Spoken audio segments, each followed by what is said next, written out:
કવિ એવોર્ડથી સન્માનિત કર્યા છે તેવા આપણા રતિલાલ બોરીસાગર વિશે વક્તવ્ય લઈને આવે છે હર્ષદ ડાભી, ધોરણ 8. રતિલાલનો જન્મ 31 ઓગસ્ટ 1938 થયો હતો. ભારતીય ગુજરાતના સાવરકુંડલામાં ભણેલા અને ગણેલા અને જન્મેલા હતા. હાસ્ય લેખક છે એવી જ રીતે બીજા હાસ્ય લેખક શાહબુદ્દીન રાઠોડ, જેનું નામ લેતા જ મરક મરક હસવા લાગે છે તેવા લેખક તો શાહબુદ્દીન રાઠોડ વિશે વાત લઈને આવે છે ધોરણ 7 વિદ્યાર્થી મહેક ગોહિલ. ગુજરાતના હાસ્ય કલાકાર અને હાસ્ય લેખક શાહબુદ્દીન રાઠોડનો જન્મ 9 ડિસેમ્બર 1937 થયો હતો. તેમનો જન્મ સ્થાન સુરેન્દ્રનગર ખાતે થયું હતું. વ્યવહારે તેઓ શિક્ષક તથા લેખક હતા.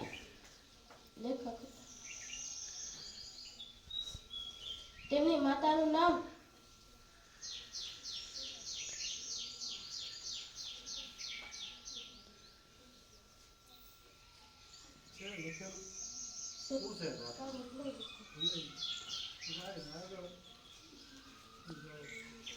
શાહબુદ્દીન રાઠોડ હાસ્ય સમ્રાટ તરીકે ઓળખાય છે. અંગ્રેજી ન આવડવાનો અફસોસ નથી, પણ મને કડકડાટ ગુજરાતી આવડવાનો ગૌરવ છે તેવું કહેનાર કવિ નર્મદ વિશે વક્તવ્ય લઈને આવે છે ધોરણ 7 વિદ્યાર્થી વાળા. નર્મદ શંકર દવે એટલે કે કવિ નર્મદ આધુનિક યુગના કવિ છે અને સમાજ સુધારક છે. તેમનો જન્મ 24 ઓગસ્ટ 1833 થયો હતો. તેમનું જન્મ સ્થળ સુરત છે. તેમના સાહિત્ય જય જય ગરબી, ગુજરાત ધર્મકોશ, મારી ફકીરત આત્મકથા લખી છે. તેઓ સ્પર્શ દઈ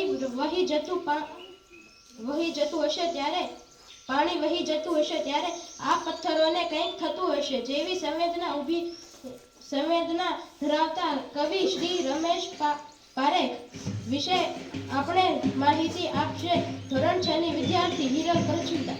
રમેશ પારેખનો જન્મ 27 નવેમ્બરે થયો હતો.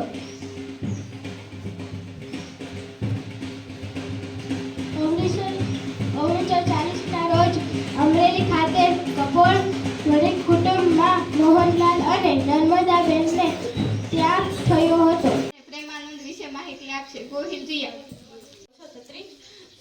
1734 માધ્યમિકાલ ગુજરાતી સાહિત્યના સર્વોત્તમ આખ્યાન કવિ અને માણભટ્ટ હતા. વડોદરામાં જન્મેલા પ્રેમાનંદ માણ ઉપર હાથથી તાલ આપી કથા રજૂ કરતા અને આખ્યાનો લોકપ્રિય બનાવ્યા હતા.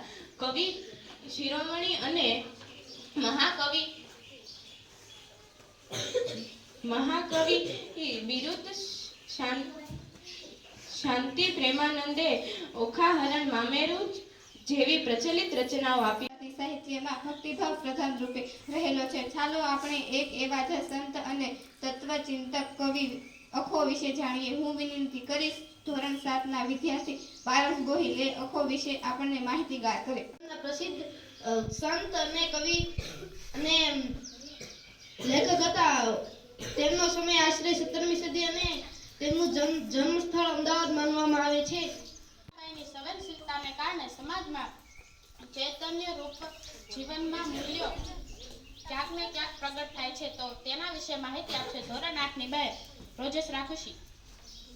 થયો હતો. એમની માતાનું નામ હંસાબા હતું. એમના પિતાનું નામ રત્નસિંહ હતું. એમના લગ્ન ઈસવીસન 1517 થયા હતા. એમનું મૃત્યુ ઈસવીસન 1574-75 થયું. મીરાબાઈ મેવાડના રાવ દુદાજીના રત્નસિંહની પુત્રી હતી. એમની માતાનું નામ હંસાબા હતું.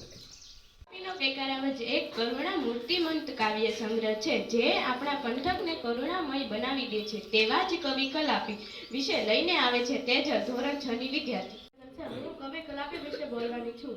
કવિ કલાપીનું સાચું નામ સુરસિંહજી તખ્યસિંહજી ગોહિલ છે. તેમનું ઉપનામ કલાપી છે. તેનો વ્યવસાય લાઠી ગોહિલવાડ રાજવી છે.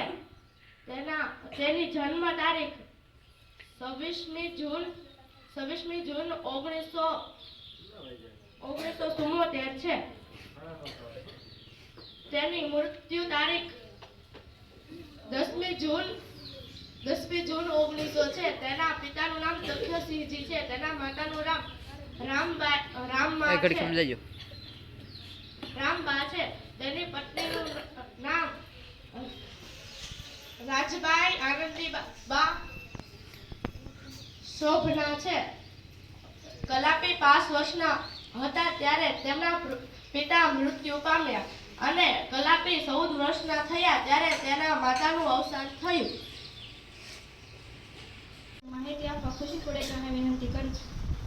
1911 ના રોજ જિલ્લા સાબરકાંઠાના બામણા ગામમાં થયો હતો. તેમનું પૂરું નામ ઉમાશંકર જેઠાલાલ જોશી હતું. તેમના પિતાનું નામ જેઠાલાલ જોશી અને માતાનું નામ નવલબેન જોશી હતું.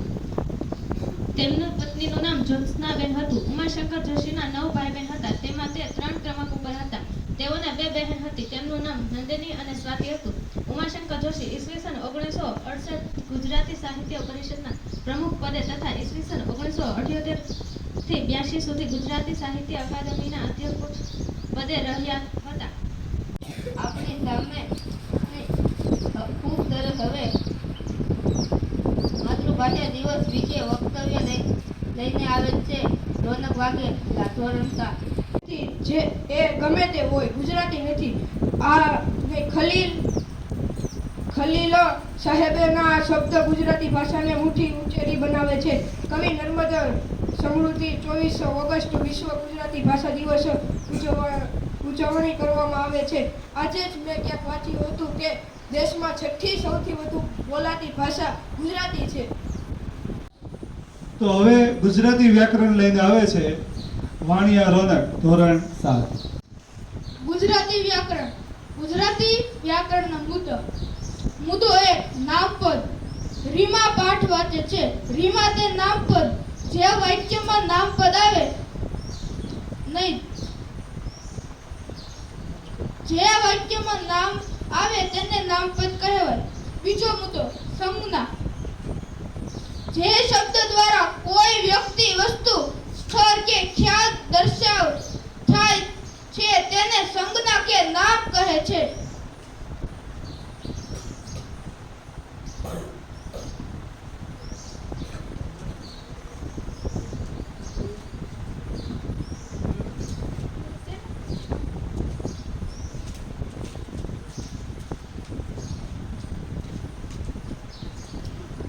જે શબ્દ નામ કે સર્વનામ અર્થમાં વધારો કરે તેને વિશેષણ કહે છે. વિશેષણના પ્રકાર. સ્વરૂપની દ્રષ્ટિએ વિકારી વિશેષણ, અવિકાર વિશેષણ. ચોથો મુદ્દો ક્રિયા વિશેષણ. જે શબ્દ નામના આકાર, રંગ, કદ, ઊંચાઈ, ગુણ, સંખ્યા વગેરેને વિશેષણ બતાવે એ શબ્દને વિશેષણ કહે છે. ભાષા દિવસ વિશે આપણી શાળાના મોજીલા ગુરુજી રામાણી સાહેબ વક્તવ્ય આપશે.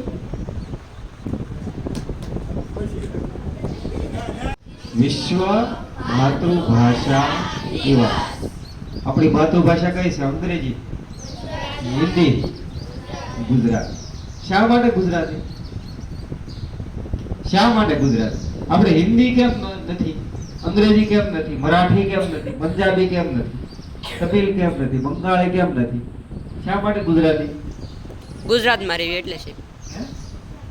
આપણે જન્મ્યા છીએ ક્યાં? આપણે પહેલું બોલતા શું શીખ્યું? ગુજરાત. આપણે ઇંગ્લેન્ડમાં જન્મ્યા હોત તો આપણને કઈ ભાષા આવડે? મને તો એ થાય કે આ બધાય અંગ્રેજી બોલતા હોય, ઇંગ્લેન્ડમાં જન્મ્યા હોય. પણ આપણે ક્યાં જન્મ્યા છીએ? ગુજરાત.